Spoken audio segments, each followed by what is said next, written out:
এই যে সরকার চাচ্ছে স্কুল কলেজ বন্ধ করে দিলে এতে বিদ্যুৎ সাশ্রয় হবে, যে আমার দিকে তাকান, এটা একটা স্কুল মাঠ না?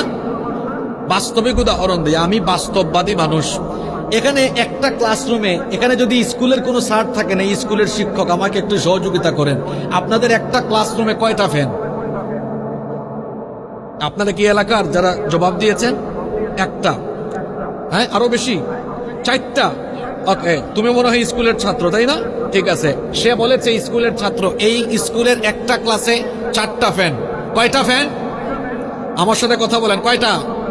এই ক্লাসে যদি 40 জন ছাত্র থাকে, দেখেন সরকারের সিদ্ধান্ত, ইউটিউবার ভাইরা এগুলা আপনারা দিবেন আলাদা কাটিং করে, জাতি সচেতন হোক। এই যে একটা ক্লাসে 4টা ফ্যান, ছাত্র কয়জন? কথা বলে না, কয়জন? 40 জন। এখন যদি আমরা স্কুল বন্ধ করে 40 জনকে বাড়িতে পাঠিয়ে দেই, 40 জন বাড়িতে যখন ক্লাস করবে, 40টা ঘরে ফ্যান বন্ধ করে ক্লাস করবে না ফ্যান চালাইয়া দিয়া ক্লাস করবে? তাহলে স্কুল খোলা থাকলে চলতো কয়টা ফ্যান, আর স্কুল বন্ধ হইয়া চলে কয়টা ফ্যান? লাভ না লস? জোরে বলেন, লাভ না লস?